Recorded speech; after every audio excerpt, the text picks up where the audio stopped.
Hey guys, what's going on? So in today's video, I wanted to pick up on where we actually left off last week. And last week what we did is we created this really cool little shorten and go or URL shortly Django application within 1 hour. And the whole point of this is to put in a long URL address and to get something shortened based on your custom domain or however you want to set that up. Now we built that on our local server within an hour. So I got some questions since then, and that is, how do you actually put this on a cloud servers like Linode or DigitalOcean or Vultr or something along those lines? So in today's video, I'm going to be walking through some of that stuff. Now what I want to focus on today, or our learning objectives, at least for today, is going to be, we're going to focus on how to set up a Linux server. You can use Linode or DigitalOcean. I'm going to personally be using Linode. We're going to install the relevant dependencies. We're going to walk through some of the minor edits that we need to make within our project. Then we're going to transfer our Django project over to our server. And we're going to show you how to do that as well. We're going to be using GUnicorn and Nginx. You can also use Apache. There's different other types of frameworks you can use, but I prefer GUnicorn and Nginx just because I'm used to it.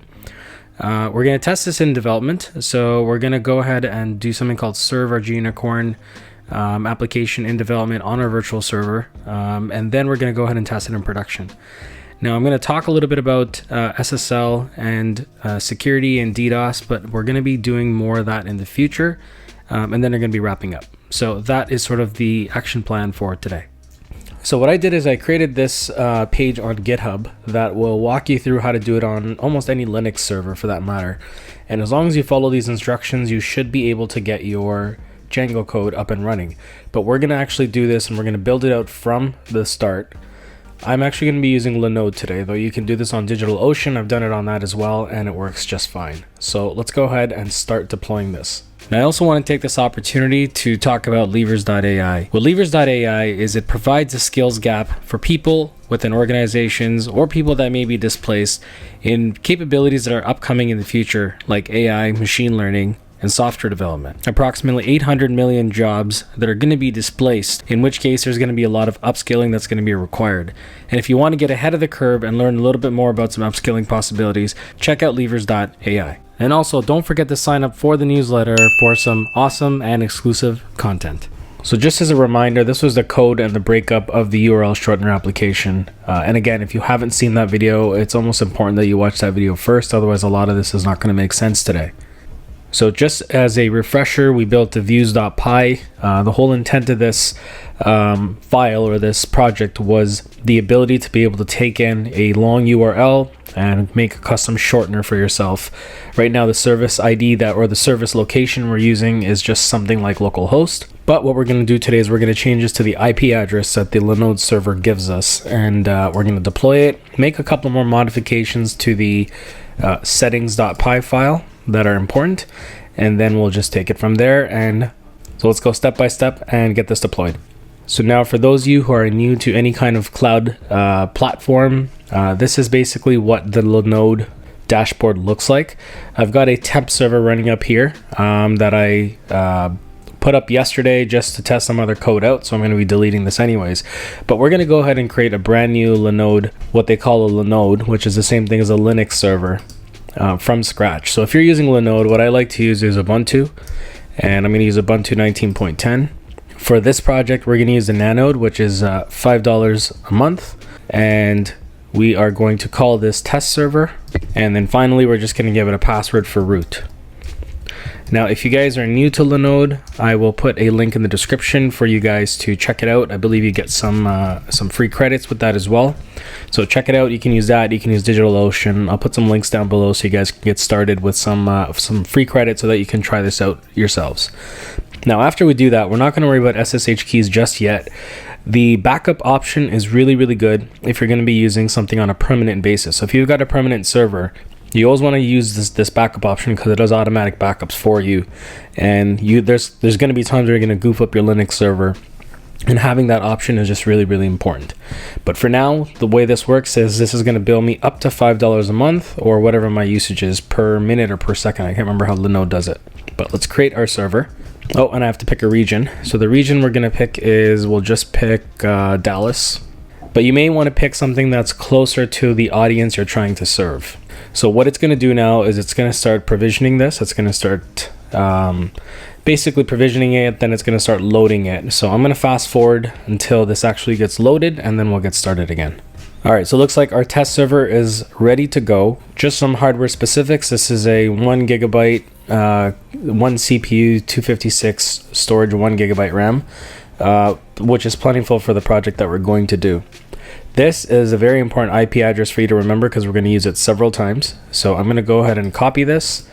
I'm going to leave this page open just because I'm going to be referring back to this page several times, and I don't want to write it down right now, and I don't have a great memory. So I'm going to keep coming back and copying and pasting this. But let's get started on some of the steps that we need to get accomplished for this to work.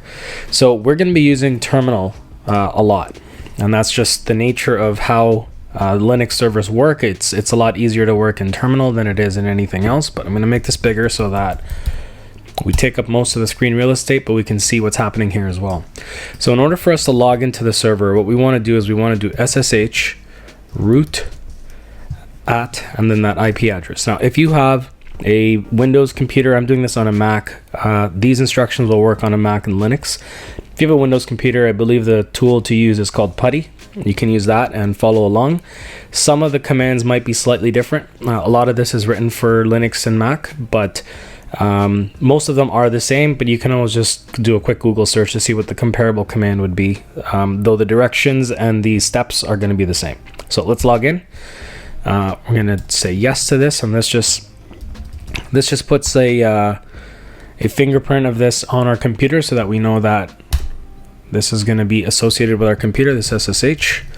I'm going to put in my root command, or my root password, sorry, the one that we set up in the Linode, and clear this screen. And anytime you do anything new with a Linux computer, the first thing you always want to do is you want to do apt update and apt upgrade, and then tac yes. So what this basically says is let's go ahead and find all the updates within this server, then let's upgrade them, and I'm going to automatically authorize it to upgrade everything.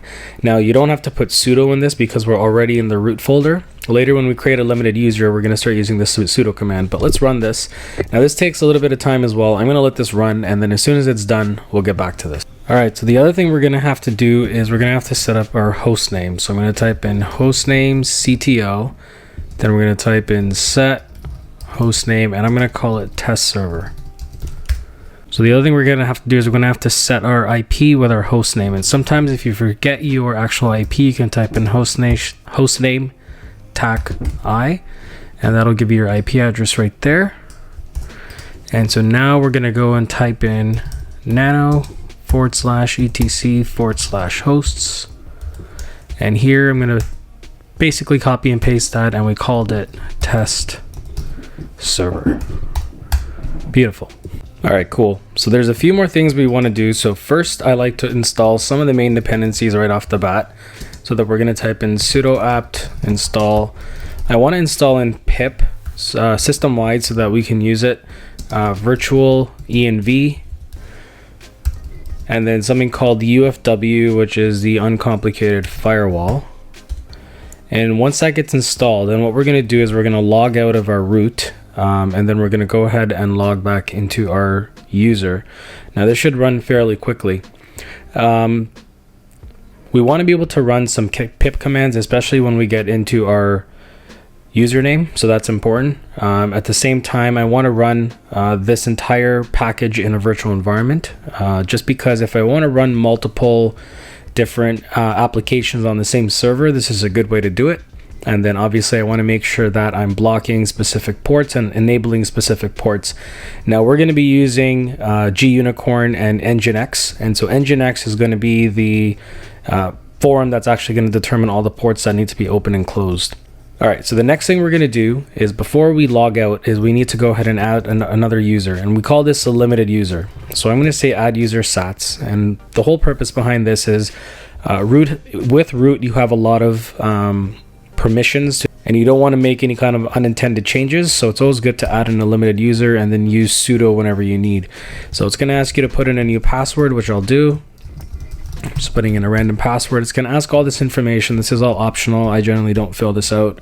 Is this information correct? Yes. Then the last thing we want to do is we want to go add user, take that username and then type in sudo, and that allows us to give sudo permissions to this username. All right, so now that's done. What we're gonna do now is we're going to go ahead and exit out of this. So we'll type in exit, and that brings me back to my regular terminal for my local computer. And so now we're gonna log in with my username. So we're gonna type in SSH sats at that IP address, which I forgot already. So that's why it's helpful to have this open. Okay, now I'm gonna type in the password that I just created. And now I have the ability, now you can see that it's actually didn't say root anymore. It says my name at localhost. Perfect, let's clear this out. And now let's do a few other things. Now I'm gonna go ahead and give some original or some initial commands for the UFW because I wanna open and close certain ports. So I'm gonna say sudo UFW default allow outgoing. We're gonna put this in, and you should only have to put this in once. So the policy is changed to allow. We're gonna type in sudo UFW deny incoming. Now it's important you put all of these commands in. Sorry, that should be sudo UFW default deny incoming.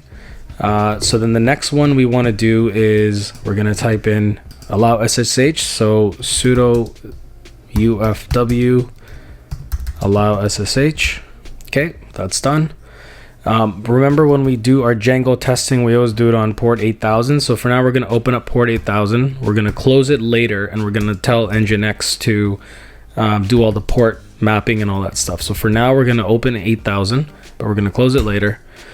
Now to enable all of this, we're going to type in, let me just clear this. We're going to type in sudo UFW enable. Yes.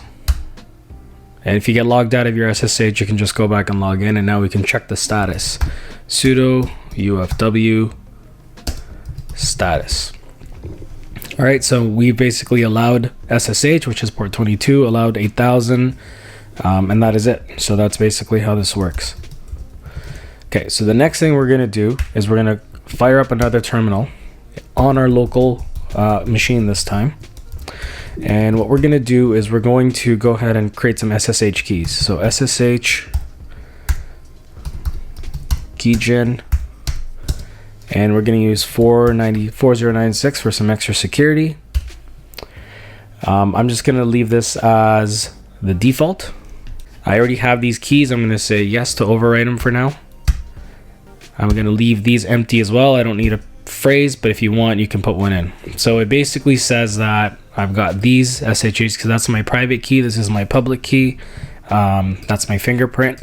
And now what this is going to allow us to do is log into our server without having to put in a password again. All right, so the next thing we need to do is we need to go ahead and push these up to our server. So I'm going to type in SSH copy ID sats at that IP address.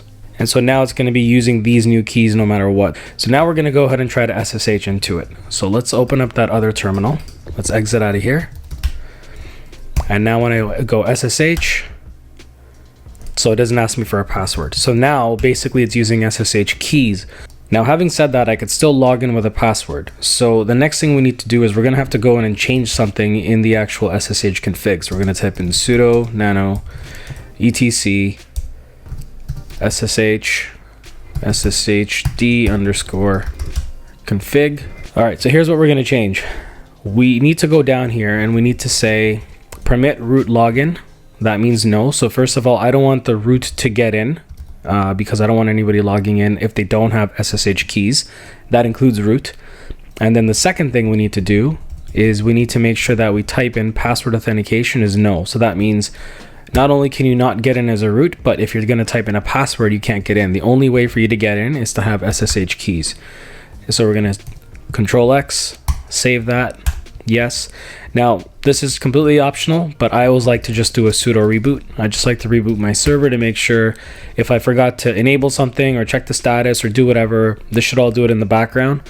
And then once it's up and running, we're going to log in with our username again. And now what we're going to do is we're going to start pushing our Django project to the server. All right, so after giving a couple of minutes for the server to boot, we're going to go back and log in again just by using our SSH command. We should be able to log in again without a password, which is perfect. And again, that's extra security because only this computer with these SSH keys can log in. And you can always push up another set of SSH keys. When you look at it on your server, they're actually going to be something called authorized keys, and you can just call it authorized keys 2 or whatever it is. But anyways, the next thing now we're going to do is, before we start pushing the project up, we're going to go ahead and create a virtual environment. So this is no different than how I've created virtual environments in the past. So we're going to type in virtual env, the venv, and I'm going to specify that I want it to be Python 3. So it's going to go ahead and create this. So let's just let this go ahead and do its thing. All right, so when I ls, I have a venv.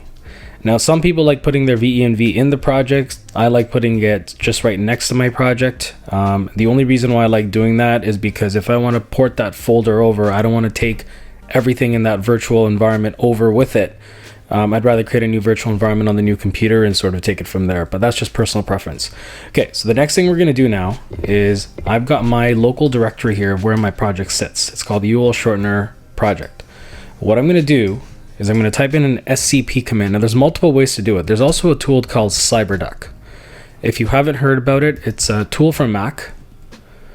And what CyberDuck allows you to do is you can go ahead and log in to your server with this, and you can use a GUI to push things up. Now, I'm not going to use CyberDuck today, but it's very, very user friendly. You put in the same information, you put in your IP address, your username, password, tell it where your SSH keys are sitting, and that's it. Like, it'll recognize your SSH keys anyways. But that is another way to do it. But we're going to use the good old fashioned Linux command of how to do this. So now you got to do this from your local server. Not from your server, because not from your cloud server. And the reason is because we're going to be pushing it from our local server out to the cloud. So we're going to run this on our local server. So here's what we're going to do. We're going to type in scp R for recursive, because we want to recursively move our files over. I'm going to take this path, put it over here. I'm going to say that I want to send it to my cloud server, and then I'm going to specify that I want it to sit in my main directory or my root directory. So once I do that, as you can see, it's starting to now send all of my files over. I don't want to send in my venv. It's just sending over my Django files. So when I hit clear, let's go back to our actual server. When I ls, now you see that I have my venv and my URL project. Okay, so the next thing we need to do is I need to go ahead and log into my virtual environment, because I want to do everything moving forward in my virtual environment. So in order to do that, I'm going to type in source venv bin activate. And now what we want to do is I want to go ahead and install all of my dependencies. So for that, I have all my requirements.txt in my URL shortener app or shortener directory. So when I ls here, you see that I have a requirement.txt. To do that, I'm just going to go pip install recursively requirements.txt. Now it's going to install almost everything with the exception of gunicorn. And the reason why gunicorn isn't in this is because we never use gunicorn in our test environment on our local server, because you don't need it. What we're going to do now is we're just going to go ahead and install gunicorn. So pip install gunicorn. And that's it. So now gunicorn's in there. So if I do a pip freeze on this, you'll notice that it has all the dependencies that we need. We need Django, Django REST Framework, gunicorn, urllib3 requests, and all that. So it has everything, I believe, that we need, although I just realized that it's actually missing, it's missing Django Bootstrap 4, and I know why that's actually missing, and that's because I used the wrong request file, but that's okay. The one that is on GitHub is the correct one. It has all the information and the right dependencies in there. So Django Bootstrap 4, and then also Django Crispy Forms.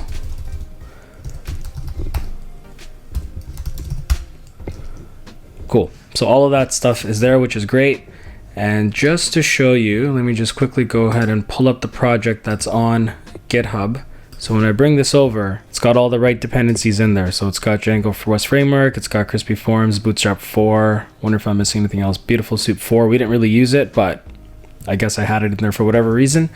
Doesn't hurt to put it in, but I'm not going to. But anyways, the one that's on GitHub has everything that you need, which is perfect. Okay, so now let's go ahead and make some changes to our settings.py file. All right, so we're gonna go ls because I need to know where I am. So I'm gonna type in cd And basically I've logged into my URL shortener project. Then I'm going to ls into that. And now I'm going to type in sudo nano settings.py. So there's a few changes we're going to have to make here. One is I need to go ahead and change the allowed host. So remember, when we have our allowed host right now, it doesn't recognize anybody to have access to this Django project. So we're going to create a string, and in that string, we're going to copy and paste our IP address. So that's the one thing I need to change. The second thing I need to change, and this is also in the Django docs and also in the DigitalOcean and Linode docs as well, but you have to put in a static root. And the static root is basically there so that it can host all your images, because in development it works a different way. In production, you actually have to specify the location for all your files. So we're going to type in static root os path dot join, and I'm basically saying put this in my my base dir file. That's where I want it to be. You'll see it show up in just a second. So let's close that up, and that's pretty much, I believe, all you need to do. Yes, it is all you need to do for this to work now. What this is going to do is we're going to run a command called collect static in a second. But after that, you're going to see that there's going to be a static folder that's going to show up. So let's get out of this, save it. Yes. We're going to cd out of here. And so right now you don't see anything called static over here, but now I'm going to run python manage.py collect static. Oh, and if you notice, I made a mistake. That should say path, not whatever that is. So let's go back and change that. So this is, remember, this is all learning. Even some of the most experienced developers are going to go through some of these challenges. So if you ever get frustrated and you're saying to yourself, I just can't figure it out, you're not alone.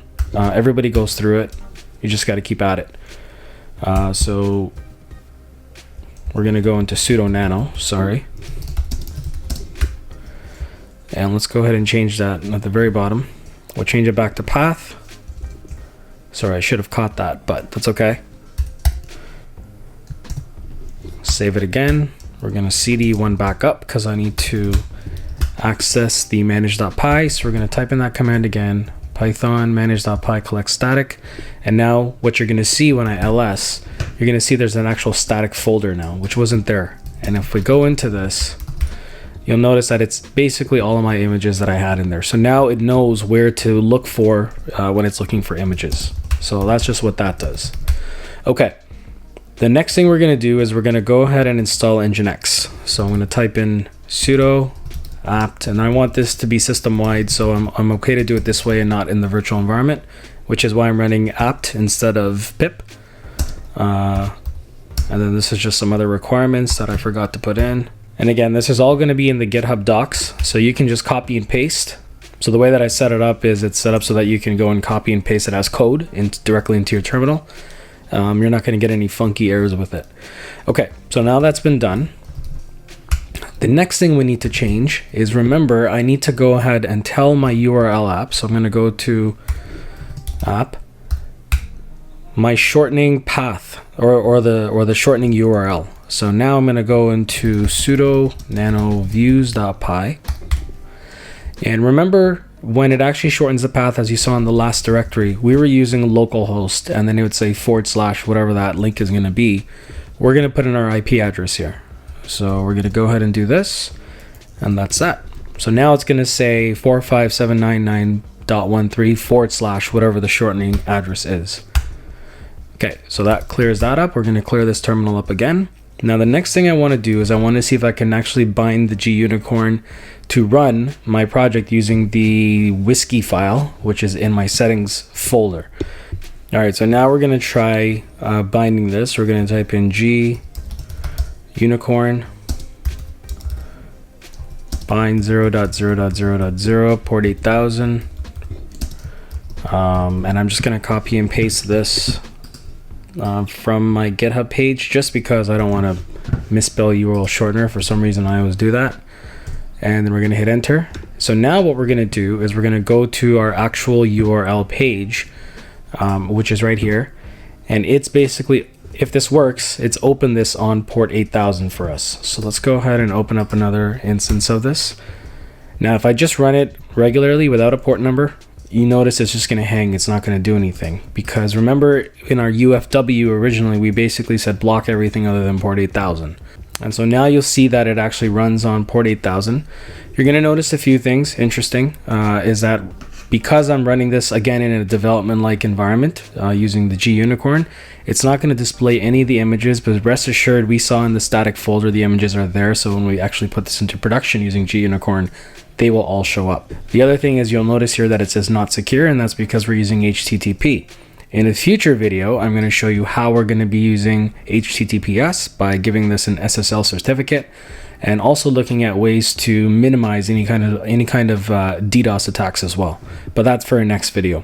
So let's keep moving forward, because we want to make sure that we can get this working not on port 8000 like this. We want to make sure that we actually have it set up in a production standpoint. So let's go ahead and get out of this. We're going to kill that. And once I kill it, you'll notice that it dies out, so it doesn't work anymore. Okay, so the next thing we need to do is we're going to get out of our virtual environment. So I'm going to type in deactivate, and you'll notice I'm no longer in my virtual environment. And for those of you who are wondering whether you're in one or not, if you have the VENV in front with the brackets, you're in a virtual environment, otherwise you're not. So let's clear out of this. Okay, so the next thing we want to do now is we want to create our systemd file for GUnicorn. So for that, we're going to type in sudo nano etc systemd system /GUnicorn.service. Okay, so we're going to go ahead and copy and paste this code in my GitHub page. This is very similar to what's on DigitalOcean and Linode. And you're just going to go ahead and update your username here. You can also use like variables to do this as well. I'm not doing it in this case. I probably should have now that I'm thinking about it, but that's okay. But you're going to go ahead and update your username and your project name. And if you want, you can create variables here, say username and project name, and just have them as variables across this. But for some reason, I don't know why I didn't do it, but it is what it is. And we're going to go ahead and change this to username as well. And you're going to put your URL project here, here, and here, or whatever your project name is, in those three locations. So the next thing we're going to do is we're going to go ahead and enable this and then test to make sure that it's working. So system ctl start GUnicorn. Okay, then we're going to go ahead and do enable GUnicorn. Okay, perfect. Then we're going to check the status of GUnicorn. Okay, so it looks like GUnicorn's working. Everything seems to be good. So we're good from that perspective. We're going to go ahead and reload the daemon. So we're going to do sudo, or I'll just do this, and then type in daemon reload. And then finally restart GUnicorn. All right. And once that's been done, you can check the status again if you want. Looks like all is working, so we're good. So GUnicorn recognizes your project. It's able to find all the relative files to host your project. Okay, so the next thing we're going to do is we're going to set up Nginx to work with GUnicorn. So here's what we're going to do. All of your Nginx files are going to be in one folder, and that's going to be sudo nano. It's going to be in etc /nginx /sites available. And then we're going to call it the URL shortener project. And again, I'm copying and pasting it because for some reason I always goof up how to spell my own project name, but it is what it is. Okay, so now in this, we're going to again go back to GitHub. We're going to copy and paste this. Now remember, this is only serving your HTTP traffic on port 80. Later in a future video, like I said, we're going to go ahead and make sure that we add in HTTPS as well. So it's going to open up port 443, but for now, let's just do it on port 80.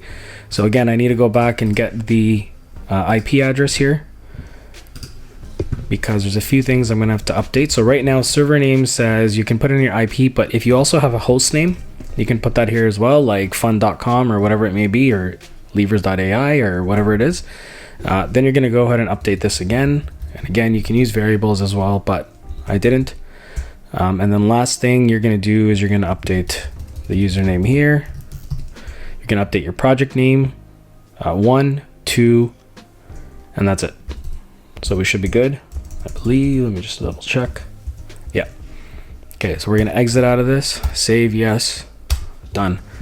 Okay, so now we're going to link and test the Nginx configuration. So I'm just going to copy and paste this rather than typing this entire thing out. But it's basically this command. I'm going to hit enter. Now we've linked everything again on GitHub. Check it out. Now you want to check to see whether or not your configuration is fine. So sudo nginx t. So it says my configuration syntax is okay and the test was successful. If not, it will give you the error code and you can look it up.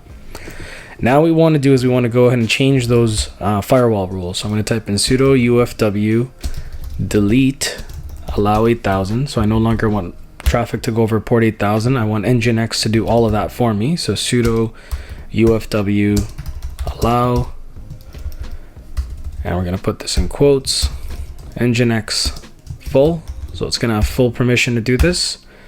That's done. Now we're going to do sudo system ctl restart gunicorn.